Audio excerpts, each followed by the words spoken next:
نبی آخر الزمان حضرت محمد مصطفیٰ صلی اللہ علیہ وسلم کی سب صاحبزادیوں کا نکاح 20 سال سے کم عمر میں ہوا، جو امت کے لیے بڑا سبق ہے۔ ازواج مطہرات یعنی حضور اکرم صلی اللہ علیہ وسلم کی بیویوں کی کل تعداد 11 ہے۔ حضور اکرم صلی اللہ علیہ وسلم نے جتنے بھی نکاح فرمائے ان میں ملی، ملکی یعنی سیاسی یا شخصی ضرورت پیش نظر تھی۔ شخصی سے مراد اپنی ضرورت نہیں بلکہ دوسرے کی دلجوئی مراد ہے۔ ازواج مطہرات رضی اللہ تعالی عنہن اجمعین کے نام اس طرح ہیں: حضرت خدیجہ رضی اللہ عنہا، حضرت سودا رضی اللہ عنہا۔ ان دونوں ازواج سے نکاح آپ نے مکہ ہی میں فرمایا تھا۔ حضرت عائشہ بنت حضرت ابو بکر صدیق رضی اللہ عنہ، حضرت حفصہ بنت حضرت عمر فاروق رضی اللہ عنہ، زینب بنت خزیمہ رضی اللہ عنہا، زینب بنت جحش رضی اللہ عنہا، ام سلمہ رضی اللہ عنہا، ام حبیبہ رضی اللہ عنہا، حضرت جویریہ رضی اللہ عنہا، حضرت صفیہ رضی اللہ عنہا، اور سب سے آخر میں آپ صلی اللہ علیہ وسلم نے حضرت میمونہ رضی اللہ عنہا سے نکاح فرمایا۔ پہلی زوجہ مطہرہ حضرت خدیجہ رضی اللہ تعالی عنہا کی زندگی میں آپ نے کوئی دوسرا نکاح نہیں فرمایا۔ ان کے انتقال کے بعد جبکہ آپ کی عمر شریف 50 سال سے زائد ہو چکی تھی، باقی سبھی نکاح فرمائے۔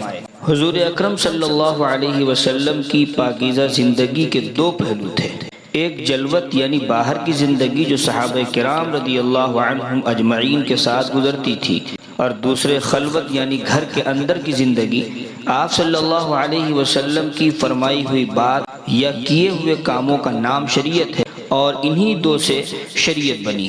باہر کی زندگی حضرات صحابہ کرام رضی اللہ عنہم اجمعین نے محفوظ فرمائی، اور خلوت یعنی گھر کی زندگی حضرات ازواج مطہرات رضی اللہ تعالی عنہن نے محفوظ فرمائی۔ پھر ان میں بھی سب سے زیادہ حضرت عائشہ صدیقہ رضی اللہ عنہا اور حضرت ام سلمہ رضی اللہ عنہا آپ صلی اللہ علیہ وسلم کی خلوت کی زندگی کو محفوظ کی۔ متعدد نکاح فرمانے کی یہ سب سے بڑی حکمت ہے۔ اگر ازواج مطہرات رضی اللہ تعالی عنہن اجمعین آپ صلی اللہ علیہ وسلم کی خلوت کی زندگی محفوظ نہ کرتی تو امت آدھی شریعت سے محروم رہ جاتی، جیسا کہ خود حضور اکرم صلی اللہ علیہ وسلم حضرات صحابہ کرام سے فرمایا: خذوا نصف دینکم، خذوا نصف دینکم من حمیرہ، آدھا دین حمیرہ یعنی حضرت عائشہ صدیقہ رضی اللہ تعالی عنہا سے سیکھو۔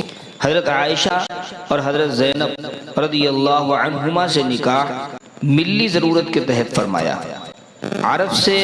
عرب میں زمانہ جاہلیت سے یہ تصور چلا آ رہا تھا کہ منہ بولا بیٹا حقیقی اولاد کی طرح ہے، اس کی مطلقہ بیوی سے نکاح ایسے ہی حرام ہے جیسے سگے بیٹے کی مطلقہ سے۔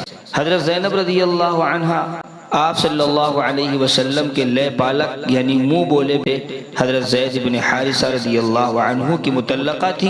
آپ صلی اللہ علیہ وسلم نے ان سے نکاح فرما کر اس رسم بد ہمیشہ کے لیے ختم فرمایا کہ منہ بولا بیٹا حقیقی بیٹے کی طرح نہیں ہے۔ اللہ رب العزت نے ارشاد فرمایا: فَلَمَّا قَضَى زَيْدٌ مِّنْهَا وَطَرًا زَوَّجْنَاكَهَا۔ اس سے یہ بات ثابت ہو گئی کہ وہ وراثت میں بھی حقدار نہیں ہوگا، البتہ اس کے ساتھ زندگی ہی میں حسن سلوک کیا جائے، اسے کچھ دے دیا جائے۔ حضرت زینب رضی اللہ تعالی عنہا سے نکاح وحی مطلوع کے ذریعے سے ہوا، اور حضرت عائشہ صدیقہ رضی اللہ تعالی عنہا سے وحی غیر مطلوع کے ذریعے ہوا، کیونکہ حضور اکرم صلی اللہ علیہ وسلم کو 2 مرتبہ خواب دکھایا گیا کہ ایک فرشتہ ریشمی کپڑا لایا اور عرض کیا: یا رسول اللہ اسے کھولیے۔ آپ صلی اللہ علیہ وسلم نے اسے کھولا تو اس میں حضرت عائشہ صدیقہ رضی اللہ تعالی عنہا نظر آئی۔ فرشتے نے عرض کیا کہ یا رسول اللہ صلی اللہ علیہ وسلم یہ آپ کی بیوی ہیں۔ یہ روایت بخاری شریف میں ہے۔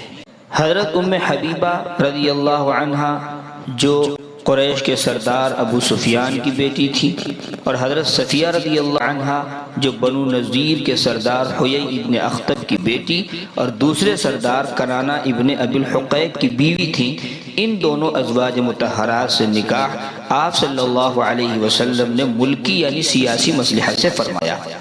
حضرت حفصہ رضی اللہ عنہا جو تیسرے خلیفہ حضرت عمر فاروق رضی اللہ عنہ کی بیٹی ہیں، اور حضرت ام سلمہ رضی اللہ عنہا جو ابو سلمہ ابن عبد الاسد مخزومی جو پہلے مہاجر مدینہ ہیں ان کی بیوی تھی۔ ان دونوں ازواج سے نکاح شخصی یعنی دل جوئی کے لیے فرمایا ہے۔ حضرت حفصہ رضی اللہ عنہا کے نکاح سے حضرت عمر رضی اللہ عنہ کی دلجوئی، اور حضرت ام سلمہ رضی اللہ تعالی عنہا کے نکاح سے خود ام سلمہ رضی اللہ عنہا کی دلجوئی مقصود تھی، کیونکہ ان کے شوہر ابو سلمہ کا انتقال ہو گیا تھا۔